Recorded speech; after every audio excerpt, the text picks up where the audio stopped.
Assalamualaikum warahmatullahi wabarakatuh. Alhamdulillah, wassalatu wassalamu ala rasulillah nabiyina Muhammad wa ala alihi wa sahbihi wa man tabi'ahum bi ihsanin ila yaumiddin, amma ba'd. Sehat sedaya nggih Bu? Pak, alhamdulillah. Orang-orang yang bersyukur insyaallah hadir pada pagi hari ini, ikut berjamaah ngaji, tidak langsung pulang nonton Piala Dunia. Piala Dunia memang menarik ya. Ya, tapi kan itu cuma dunia. Alah. Ya, kalau ngaji sudah sholat subuh berjamaah, ngaji lagi sampai suruh, nanti ada sholat sunnat isyraq atau suruh. Wah, masya Allah, pahalanya serahkan sama Allah. Ada hadis yang mengatakan pahalanya sama dengan haji dan umroh ya, bersama Nabi. Amin ya. Ya, walaupun untuk pahala ini ada hadisnya yang agak bermasalah, tapi tidak masalah, mudah-mudahan saja. Bapak Ibu yang dirahmati Allah, jam 1 saya tinggalkan rumah menuju ke sini karena saya lihat perjalanan sekitar 2 jaman ya, zaman Majapahit dengan zaman tapi alhamdulillah karena driver saya itu enggak tahu ya, lincah sekali, jadi 1,5 jam sudah sampai gitu, cepet sekali gitu. Lah turu kok yo. Jadi tidur. Nama saya Syakir Jamaluddin, tadi diperkenalkan, saya ketua divisi Diklat Pendidikan dan Pelatihan serta Kaderisasi Mubalik Muhammadiyah di Majelis Tablik. Jadi ketuanya itu Ustadz Fatur Rahman Kamal, pernah ngisi di sini ya. Alhamdulillah. Dan pagi saya juga sebagai dosen UMY, tepatnya program studi ekonomi syariah, tapi bidang keahlian saya itu ilmu hadis. Jadi nanti yang kita bahas itu hadisnya ya, tentang tata cara sholat, perspektif hadis, adakah dalilnya yang kuat ataukah tidak ya. Kemudian yang ketiga, saya ya, alhamdulillah juga mengelola pengajian. Mungkin pernah dengar ya, namanya Kopi Ngaji di Jogja. Pernah? Belum?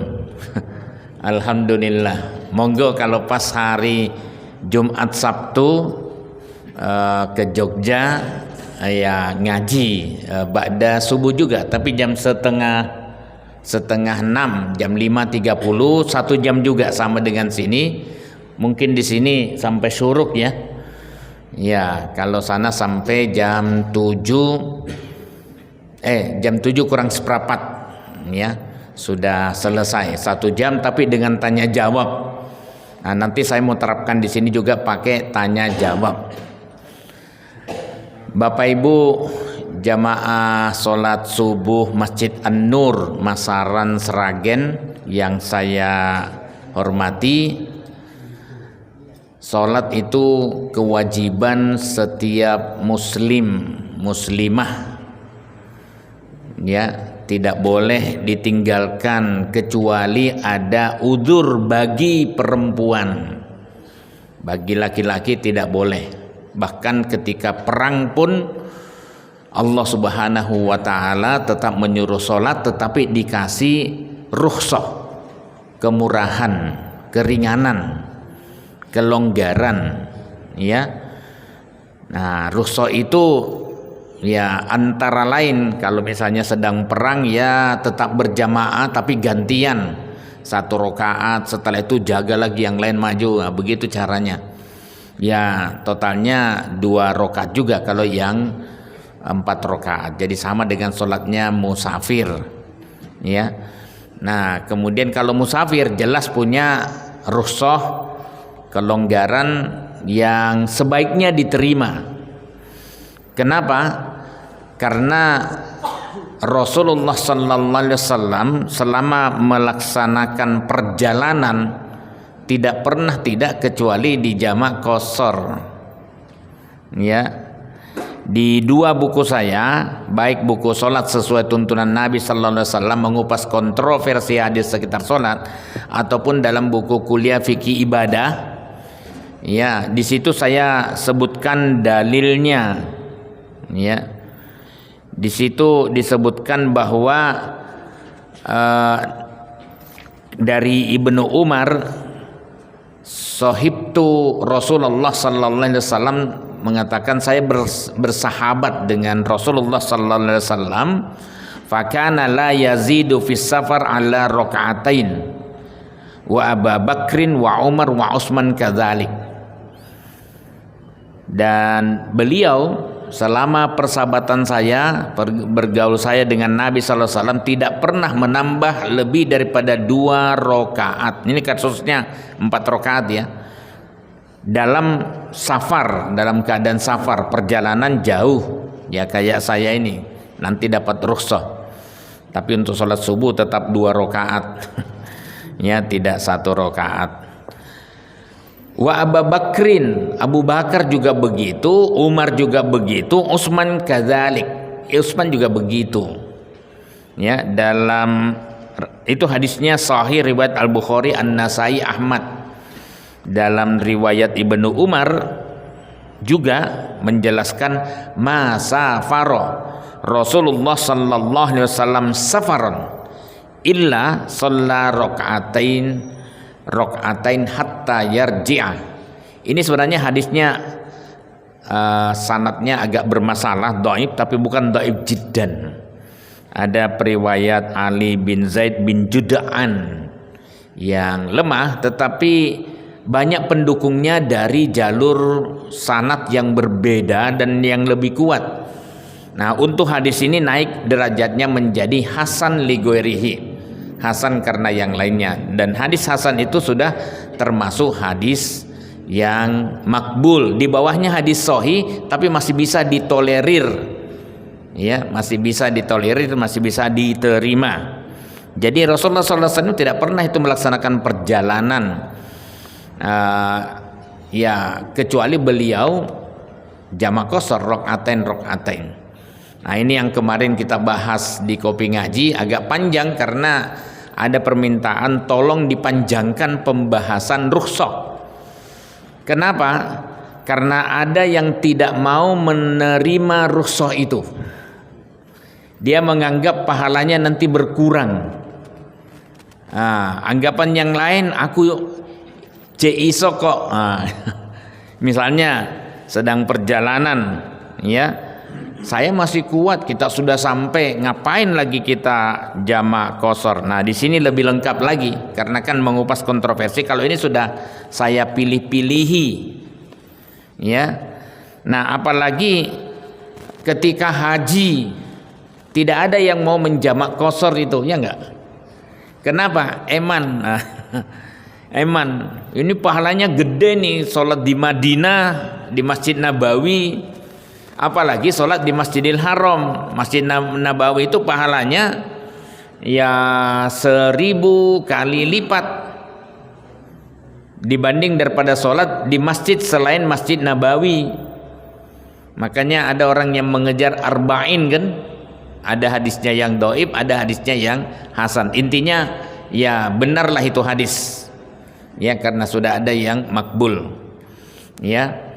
Nah, lalu ya orang ngejar, tidak peduli itu dengan hadis bahwa Nabi sallallahu alaihi wasallam kalau melaksanakan perjalanan termasuk pulang kampung, beliau kan hijrah dari Mekah ke Yastrib, Madinah, dan tinggal di sana, diterima oleh penduduk sana. Nah, setelah itu dia bisa melakukan penaklukan kota Mekah. Nah, sebelumnya sudah rada aman, nah dia kadang-kadang ke Mekah juga. Ya, alhamdulillah masih bisa masuk. Dan kemudian beliau selama di Mekah itu, ya, ada yang menyebutkan 15 hari, ada yang 10 hari, ada yang 19 hari. Nah, beliau melaksanakan jamak itu qasar karena musafir gitu. Nah, itulah yang ditanyakan oleh oleh Umar bin Khattab. Umar bin Khattab itu pernah ditanya oleh Ya'la bin Umayyah. Dia bertanya tentang kebolehan qasar salat safar dalam Quran surat An-Nisa ayat 101. Wa idza darabtum fil ardi falaisa 'alaikum junahun an taksuru minas shalah in khiftum ayattinakumul ladzina kafaru. Apabila kamu berpergian di muka bumi, maka tidaklah mengapa bagimu mengqasar salatmu jika kamu takut diserang orang-orang kafir. Apa kata Umar? Saya pun dulu menanyakan ayat itu. Kita sudah sampai, ngapain lagi? Ya, karena ada teman saya di UMY yang ya hujan saja ndak mau. Saya bisa kok. Apalagi UMY itu kan gedungnya untuk ke masjid yang bagian selatan itu kan nyambung semua itu. Ya, walaupun jauh itu nyambung itu. Saya di FAI, sekarang namanya FSIP, Fakultas Studi Islam dan Peradaban. Di ujung dekat Sporto itu jalan itu tidak kehujanan kita, ya, sampai kemudian ke masjid walaupun agak-agak berliku gitu.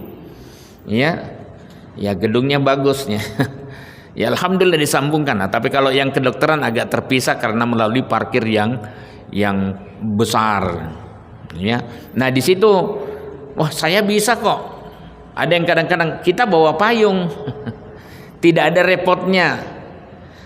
Nah, inilah yang ditanyakan oleh Umar gitu. Ya. Ini gimana ayat ini? Kita sudah aman, ngapain lagi di qasar? Ya, kemudian apa jawab Nabi sallallahu alaihi wasallam? Shadaqatun tasaddaqallahu biha alaikum. Ini adalah sedekah, pemberian yang Allah berikan dengannya, dengan hukum itu, ya, terhadapmu. Faqbalu shadaqatahu. Maka terimalah pemberian Allah itu dengan lapang dada, ya, dengan ikhlas dan penuh ketawadduan. Nah, kalau misalnya dengan alasan seperti itu, tentu Nabi sallallahu alaihi wasallam tidak perlu menjamak qasar. Ya. Karena Nabi lebih giat, salat malamnya saja berdirinya lama kok kalau dia salat sendirian. Ya, kecuali ada pernah itu yang jajal itu Hudzaifah Al-Yamani.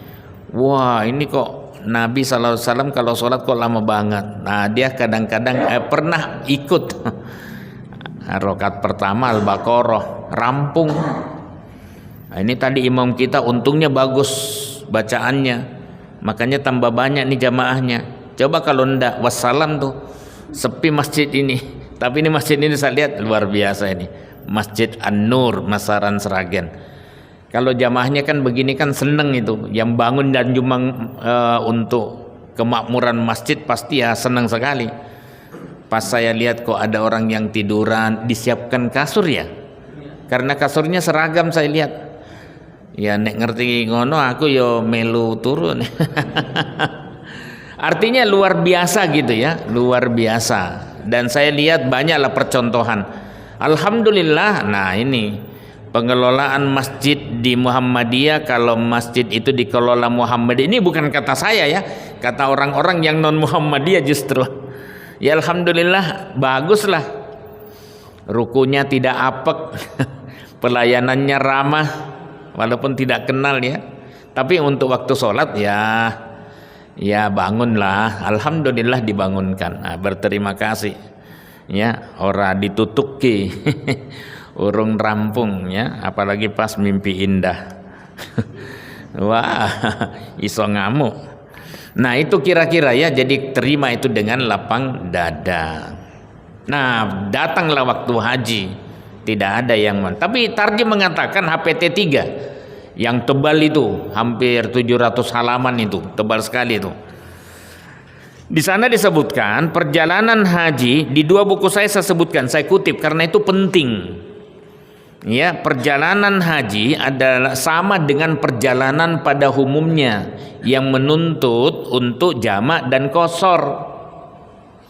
Ya, itu disebutkan di situ.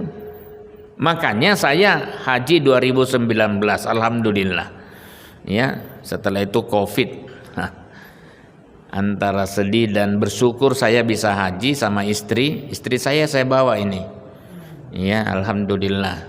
Karena setelah ini saya mau silaturahmi setelah PAP ya, bukan PHP. Pengajian Ahad pagi, saya mau silaturahmi ke Besan. Ya, di Tanon. Ya, dekat aja Pak Umar. Anak saya namanya Ustadz Beta Pujangga Mukti. Nah, saya lanjut. Itu katanya tarjih dalam HPT sama. Ya, jadi saya ketika haji itu saya terus terang jamak qashar terus, musafir kok. Kenapa? Saya mengikuti sunnah Nabi sallallahu alaihi wasallam. Apa tidak mengharapkan pahala? Yo, mengharapkan sekali. Siapa yang tidak mau pahala?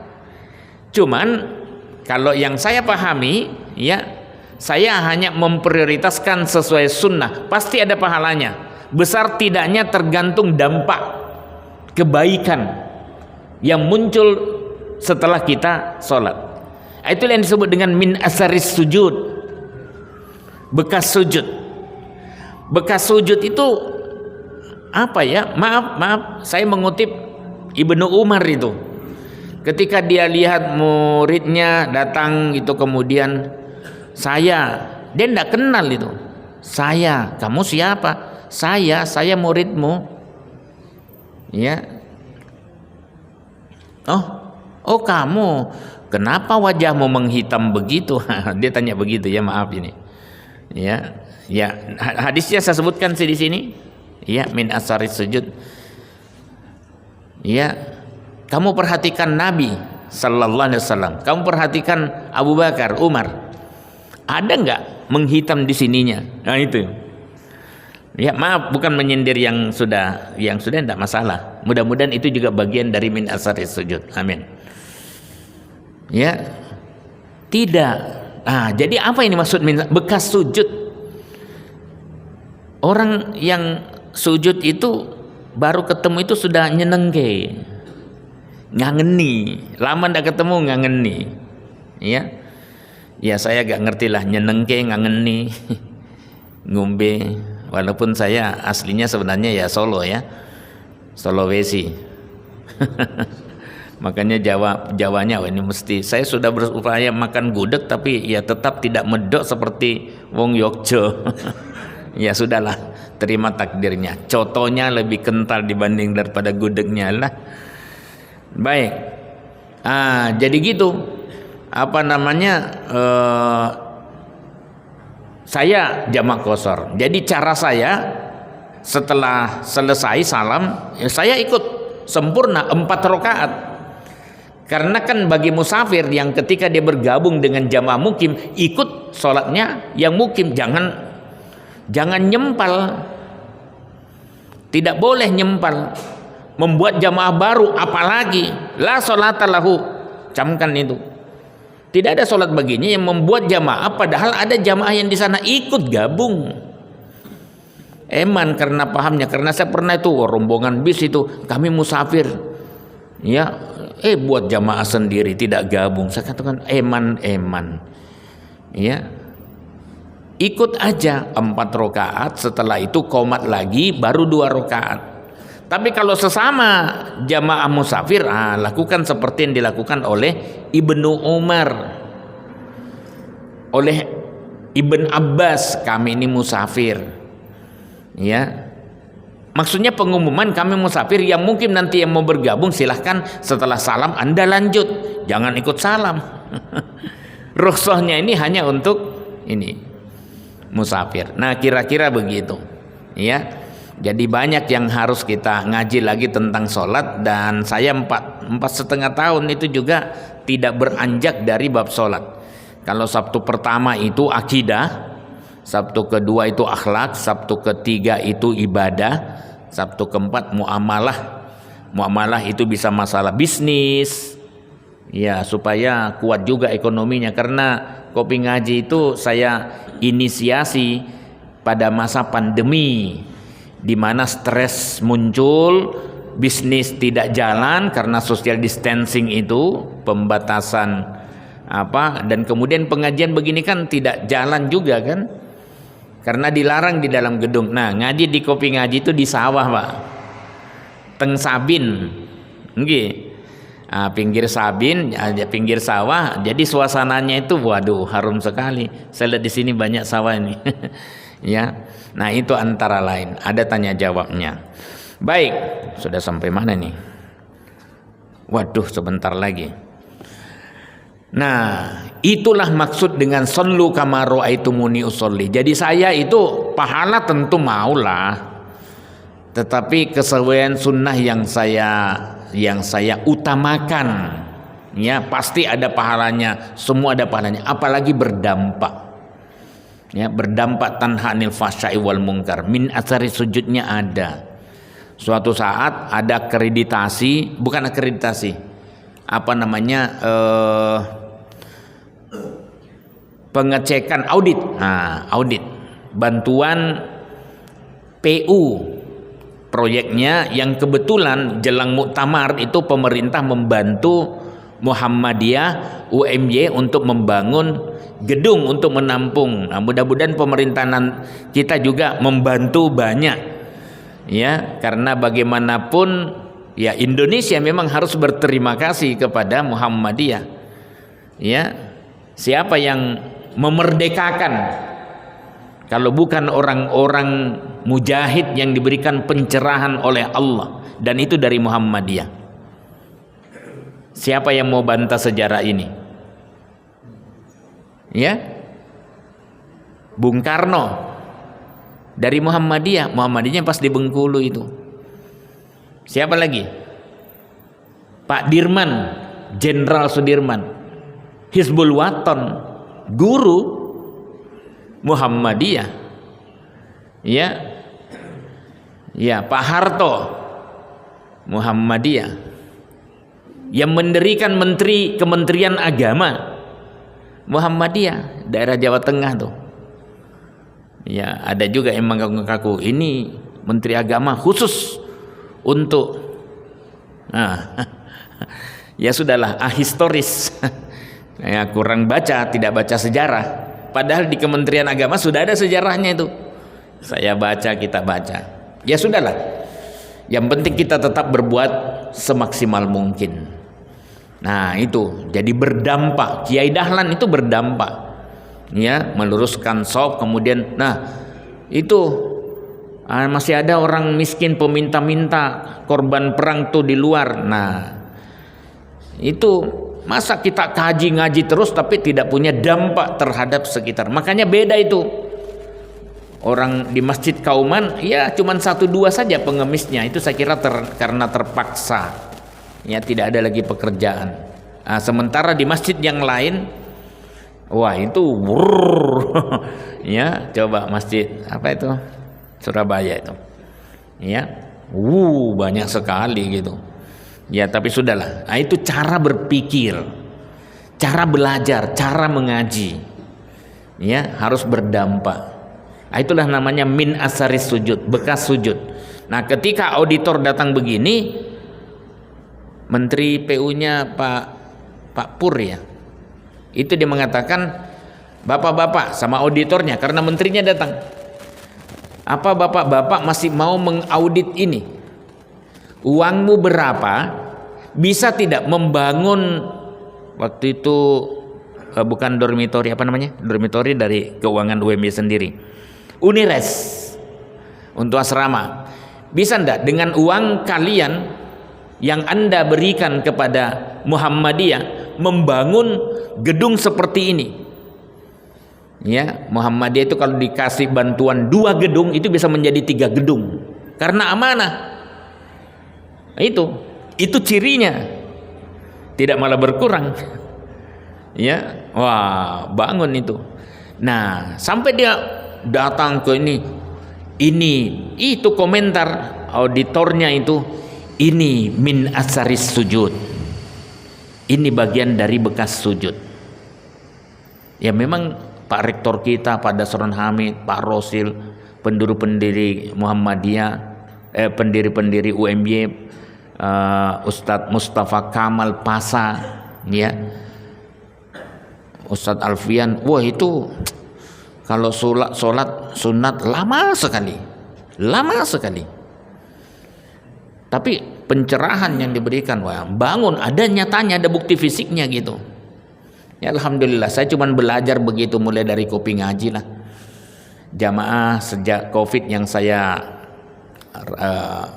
himpun, ya, mengumpulkan kembali pengajian yang tutup selama 2 tahun karena tidak boleh di masjid seperti ini kan, di gedung tertutup. Saya coba, tidak dilarang oleh pemerintah, tidak melanggar, karena yang dilarang itu kan kumpul-kumpul di tempat terbuka kan, tertutup. Ya, dari 50 jamaah jadi 75, 100, 200, 300, sekarang jamaah saya 850-an. Itu jelang 1000. Alhamdulillah. Ketua pengajiannya itu Ustadz Beta Pujangga Mukti, orang Sragen, anak mantu saya.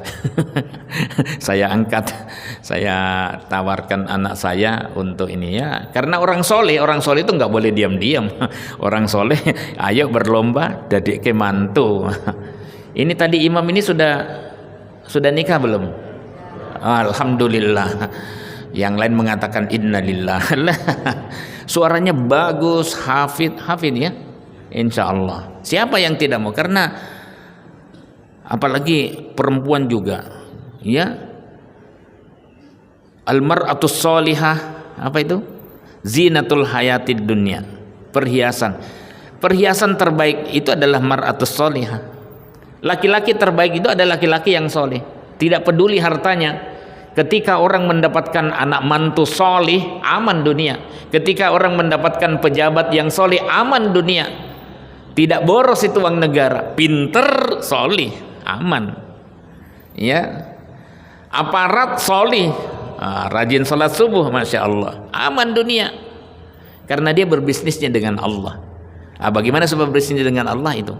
Jadi, shollu kama ra'aitumuni usolli, yang biasanya dipakai hadis itu untuk hanya membahas masalah tata cara sholat, gerakan dan bacaan sholat, itu ternyata ini saya kupas di sini, itu spiritnya juga yang diikuti. Tanha anil fahsya'i wal munkar, harusnya mampu mencegah perbuatan keji dan mungkar. Kapan itu? Innani anallah, kata Allah, sesungguhnya sayalah Allah. La ilaha illa ana, tidak ada Tuhan selain aku, tidak ada yang pantas didahulukan selain Allah. Fa'budni, maka sembahlah aku, kata Allah. Wa aqimis sholata lidzikri, dan dirikanlah sholat untuk mengingat aku. Itu spiritnya itu. Jadi di ayat itu saja itu Allah kasih ajar kita, ya, untuk sholat itu ya dalam rangka menyembah kepada Allah. Itu media khusus yang diberikan oleh Allah. Nah, bagaimana supaya berdampak? Ya kalau sholatnya yang dia ingat Allah. Bagaimana bisa dia ingat kalau tidak mengenal? Orang itu mau jalan kaki jauh. Misalnya pas umroh, pas haji dapat yang jauh itu, dia mau jalan kaki untuk ke masjid karena dia tahu pahalanya sangat besar. Langkah-langkah itu dihitung pahala. Langkah kaki kanan menambah pahala, langkah kaki kiri mengurangi dosa. Dan itu tidak pernah disia-siakan oleh Allah. Tapi kalau bapak, wah aku kokian dosa, jangan juga melangkah ke masjid kiri. Melangkah biasa saja, nanti ketahuan. Ini mesti banyak dosa ini, kiri. Ya.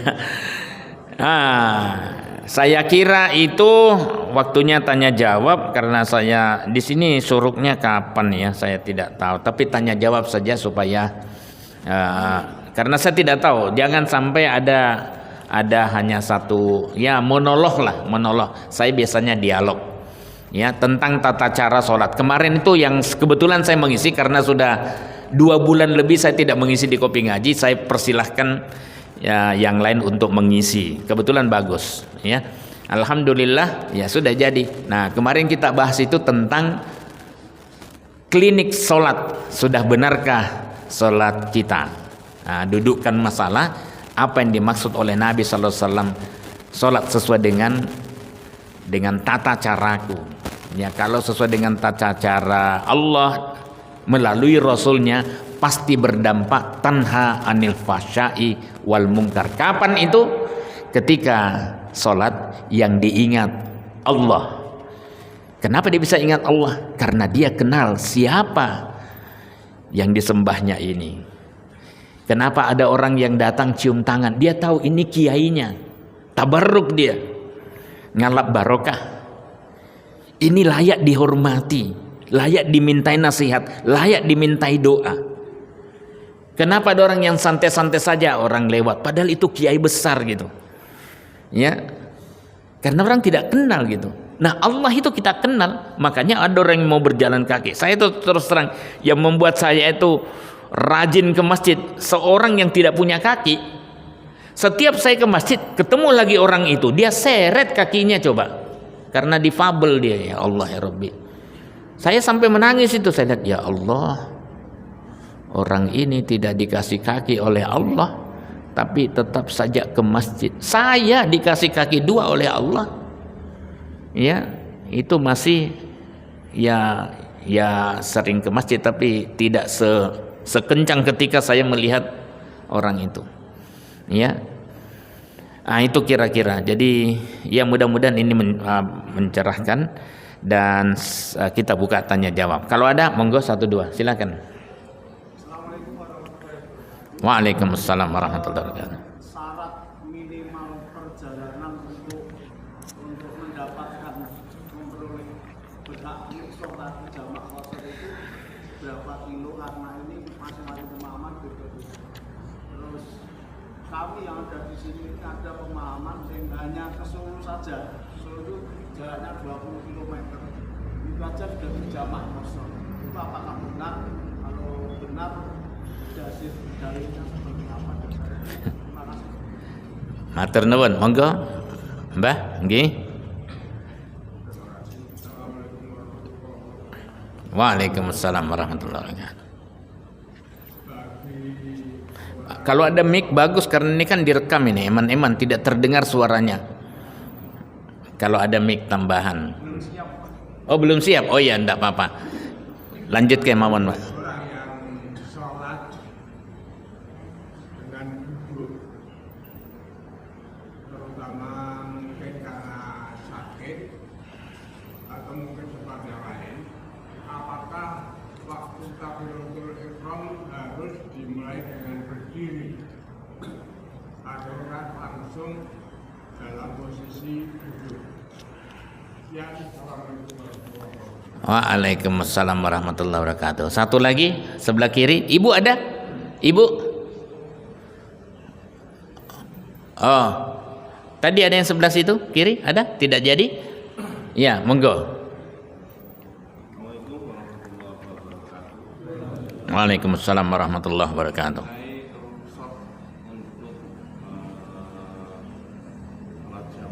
Nggih. Itu waktunya berapa? Sebagai contoh, saya pergi ke sana habis subuh. Baik. Terus sampai maghrib sudah sampai ke tempat tujuan, tapi bukan mukim ya, Iya, masih perjalanan. masih lagi. musafir. Nah itu maghrib sama isya itu harus dikosor lagi atau jamak atau biasa? Baik. Atur nuwun. Bagaimana? Ya, memang ada kontroversi. Saya jawab yang 1-3 ya. Nanti yang 2-nya setelah itu karena ini berdekatan, berkaitan.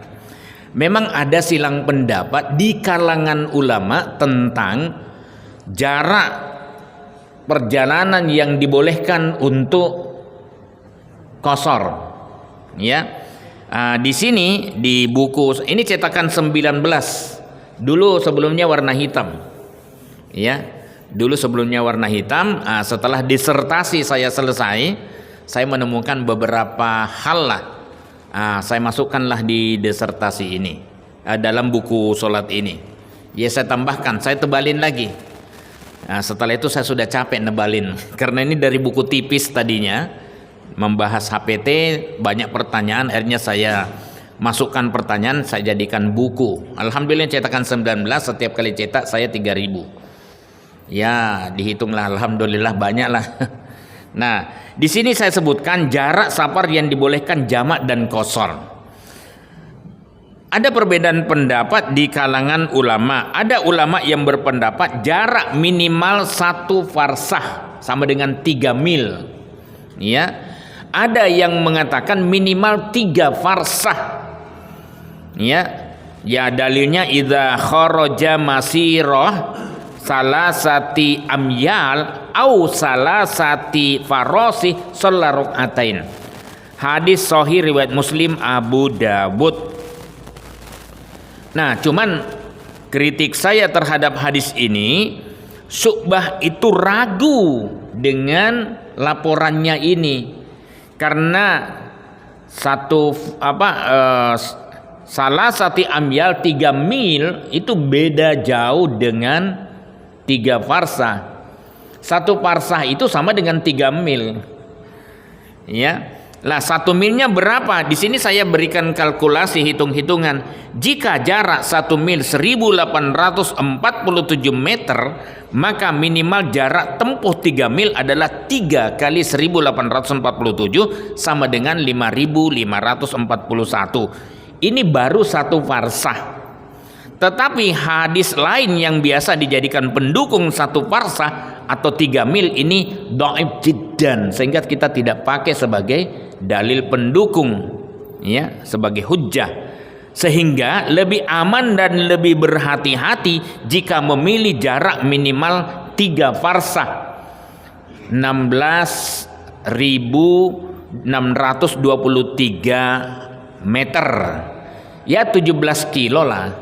Nah, terhadap saudara. Jadi kalau Solo tadi ditanya, masuk dia, masuk itu barang dari sini, dari Masaran kan, iya 21 kan masuk itu. Saya begitu, Pak. Wah, males sih, orang males ono dari lebih itu. Iya, wong meringankan ada dalilnya. Salah satu prinsip di 2 buku saya ada 6 prinsip yang saya sebutkan, prinsip ibadah.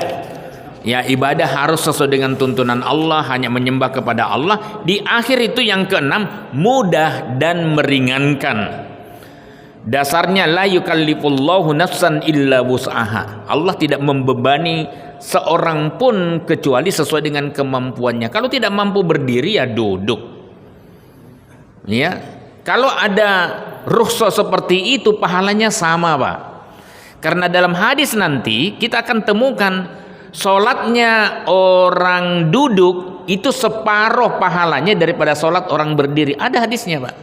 Saya sebutkan juga di sini.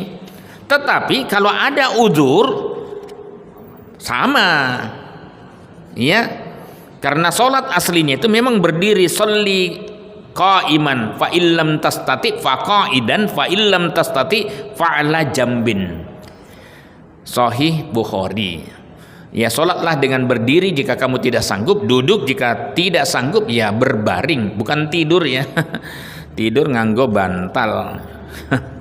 Nah, dari hadis ini dipahami bahwa pada dasarnya sholat diperintahkan berdiri. Namun jika dalam keadaan darurat tidak memungkinkan atau sangat sulit dan berat untuk berdiri, misalnya karena ada uzur sakit. Nah, ini juga sekalian, mumpung. Jadi sholatnya orang yang sakit itu dia bisa jalan ke masjid, sehat ya. Yang tidak bisa itu kalau ruku lutut dulu muncul asam urat.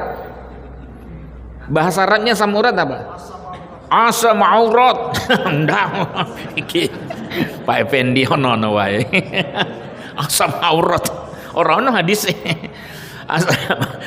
Lah itu kan kalau kena lutut dulu, pas yang kena itu lututnya, wah kayak ada paku yang siap menempel di lutut itu. Ya, nah pengapuran. Nah dia bisa berdiri, makanya sholatnya berdiri, takbirnya ya berdiri, ya supaya tidak hilang halaman. Ya, takbirnya berdiri, Allahu Akbar. Masih bisa ruku, masih kuat, ya kuat-kuatin. Allahu Akbar, sami Allah liman hamidah. Allahu Akbar, baru duduk. Jangan dari awal jauh duduk dia. Ngopi lagi. Oh ya, saya lupa. Kopi ngaji itu sebenarnya bukan apa ya? Bukan ngopi sebenarnya aslinya, karena saya orang Sulawesi, orang Indonesia Timur. Kopi ngaji itu artinya kau pergi ngaji. Suntuk kopi ngaji, kau pergi ngaji.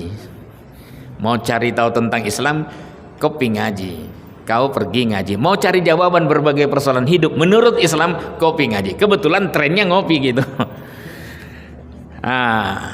Jadi dia tidak minta kopi, tapi tenang, kalau ke sana pasti siapkan kopi. Tombok kecelik. Nah, saya lanjut ya. Jadi ada hadis, idza maradul abdu aw safara kutiba lahu minal ajri misla ma kana ya'malu muqiman sahihan. Hadis sahih riwayat Bukhari, Ahmad, Abu Dawud dari Abu Musa al-Asy'ari. Apabila seorang hamba sakit atau melakukan perjalanan, dicatatkan baginya pahala sama dengan orang yang melaksanakan sholat mukim dan sehat. Kenapa? Ya karena dia dapat diskon 4 rakaat jadi 2, pahalanya sama. Yang sakit duduk, pahalanya sama gitu. Kenapa? Karena dia melakukan sesuai dengan sunnah Nabi Sallallahu Alaihi Wasallam gitu ya.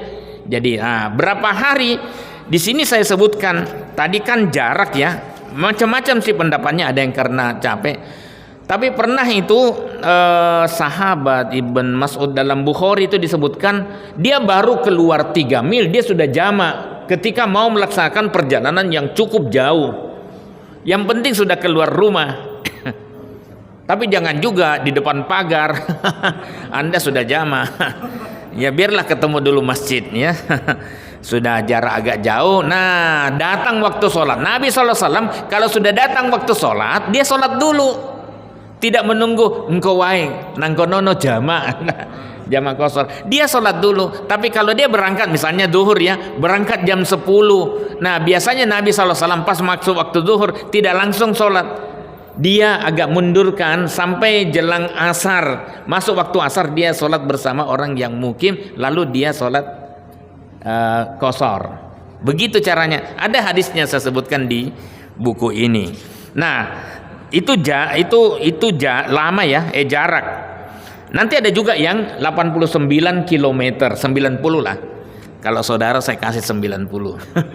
90 km, macam-macam. Tapi hadisnya itu saya katakan bermasalah. Ya, di sini saya sebutkan dalam catatan kaki.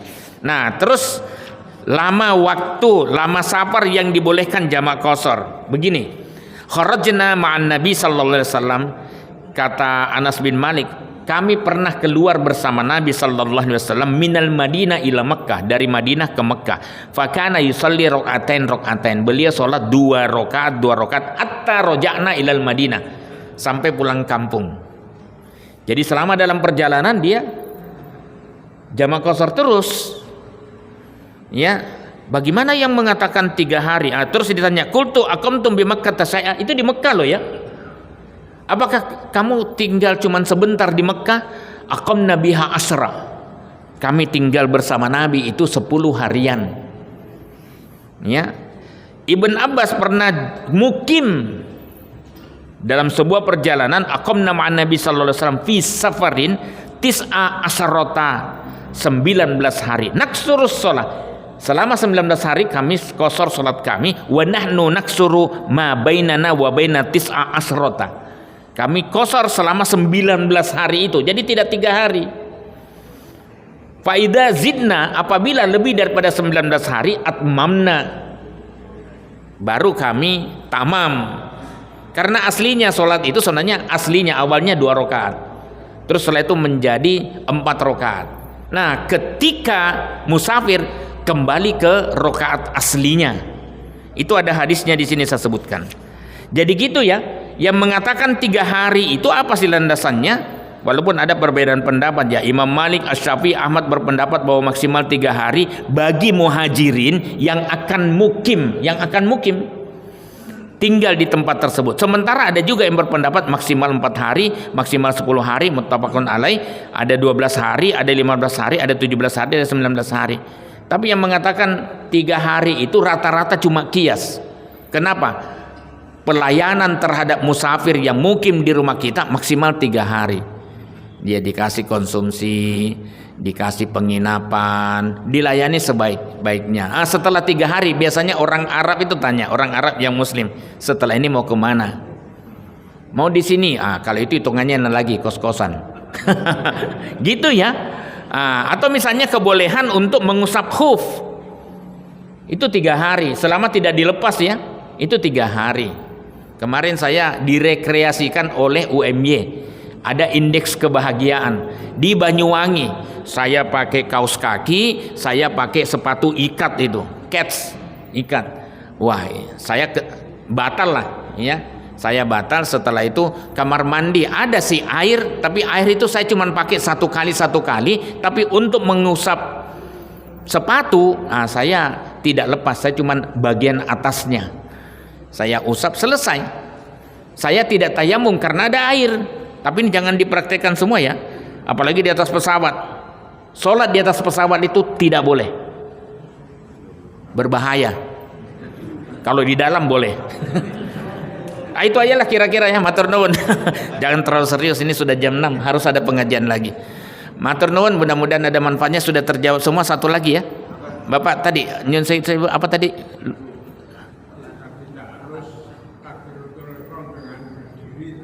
Takbiratul ihram dengan berdiri, terus apa lagi tadi lupa?